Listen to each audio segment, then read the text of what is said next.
네, 여러분 안녕하십니까. 3월 26일 화요일 아침 매일 성경 묵상 함께 나누겠습니다. 오늘은 마가복음 14장 43절에서 52절까지 말씀을 함께 살펴보겠습니다.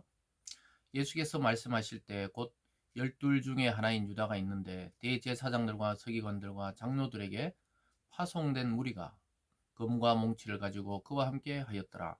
예수를 파는 자가 이미 그들과 군호를 짜 이르되 내가 입맞추는 자가 그이니 그를 잡아 단단히 끌어가라 하였는지라. 아멘. 오늘 본문의 내용을 중심으로 배반의 입맞춤이라는 제목으로 말씀을 함께 나누겠습니다. 우리가 고난 주간을 보내면서 오늘 이 마가복음 14장을 계속 묵상하고 또 그 이후로 계속 부활절까지 이어질 것인데요. 오늘 이 예수님께서 잡히시던 그 밤에 일어난 일들인데요. 아주 놀랍게도 우리가 앞에서 살펴봤지만 그를 배반할 자가 가룟이라는 가룟 유다가 예수를 배반하게 된다. 이렇게 예수는 이미 알고 계셨지만 그러나 마지막 성만찬과 또 세족식을 하실 때 그에게 기회를 줬죠. 그러나 그는 돌이키지 않고 결국 예수님을 대제사장과 서기관과 장로들에게 팔아 넘겼습니다. 그러면서 오늘 그에게 입맞추는 행위를 통해 누가 예수인지 구별할 수 있도록 했습니다.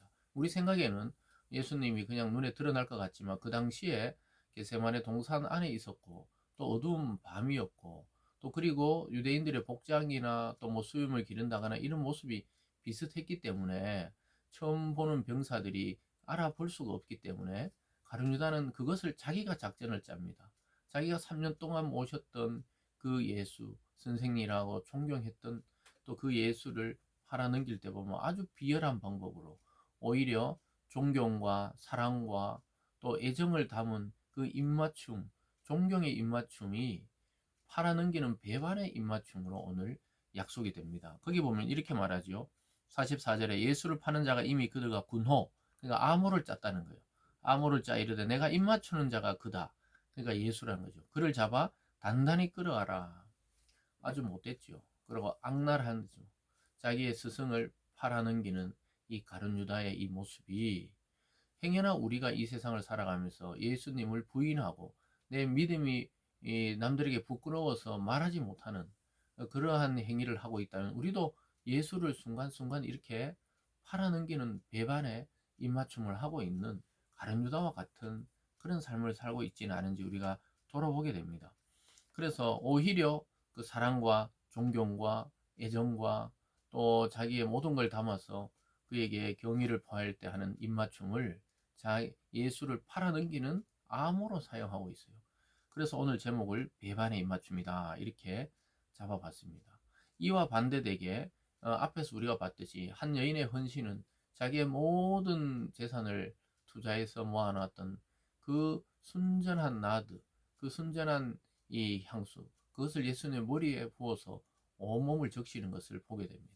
그리고 막달라 마리아는 거기서 더 나아가 예수의 발에 입 맞추고 그 머리털로 그 발을 닦는 모습까지 우리는 또 다른 복음서에는 그런 모습을 보게 됩니다.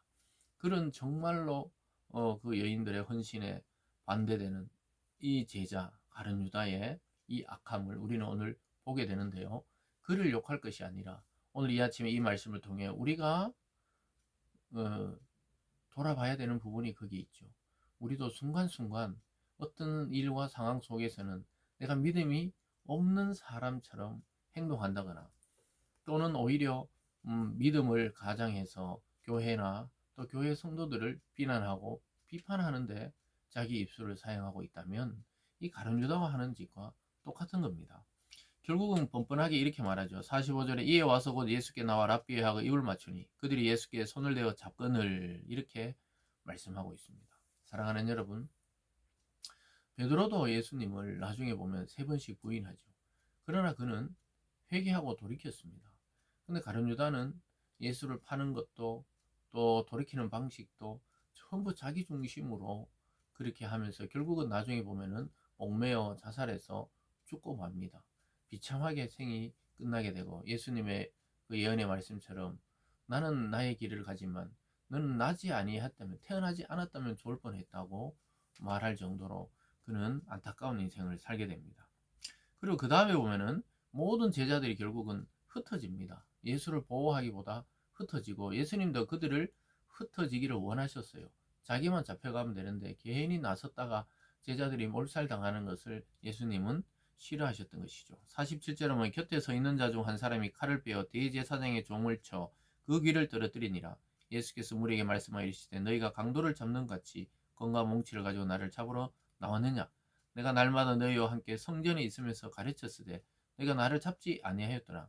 그러나 이는 성경을 이루려 함이니라 하시더라. 그 나중에 다른 복음서에 보면 이 베드로죠. 베드로가 막 칼을 빼가지고, 짧은 칼이었던 것 같아요. 그래서 탁 치니까 대제사장의 종, 이 종의 이름이 말고거든요. 말고라는 종의 귀가 땅에 떨어졌어요.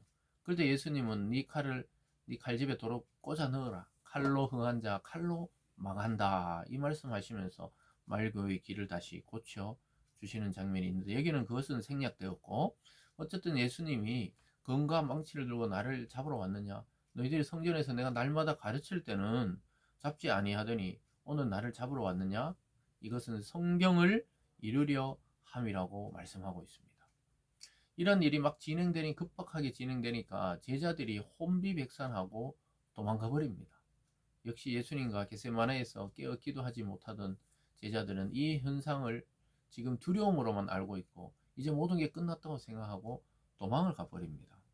50절에 보면요, 제자들이 다 예수를 버리고 도망하니라. 한 청년이 벗은 몸에 배 혼니부를 두르고 예수를 따라가다가 물에게 잡히매 배 혼니부를 버리고 벗은 몸으로 도망하니라.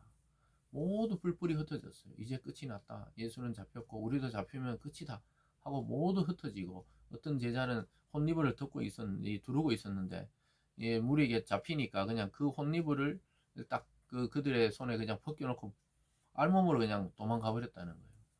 이럴 정도로 제자들의 믿음은 아직 연약했습니다.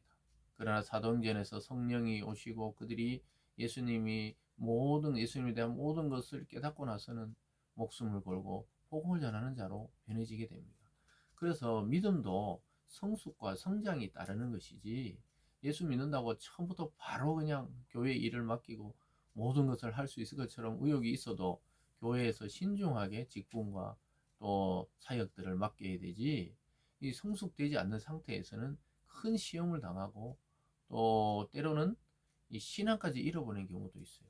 그래서 교회에는 자라도록 말씀과 또 기도와 또 예배와 또 여러 가지 복음을 다시 재학습할 수 있도록 계속해서 말씀을 듣고 전하는 것이 제일 중요한 사역이란 것을 다시 한번 우리가 깨달을 수 있습니다. 사랑하는 여러분, 오늘 말씀을 통해 우리는 스스로 스승을 판 제자 유다의 그 배반의 입맞춤을 보게 되고, 또 믿음 없이 달아나는 제자들의 모습, 기도하지 않고 이런 것을 깨닫지 못하는 것이죠.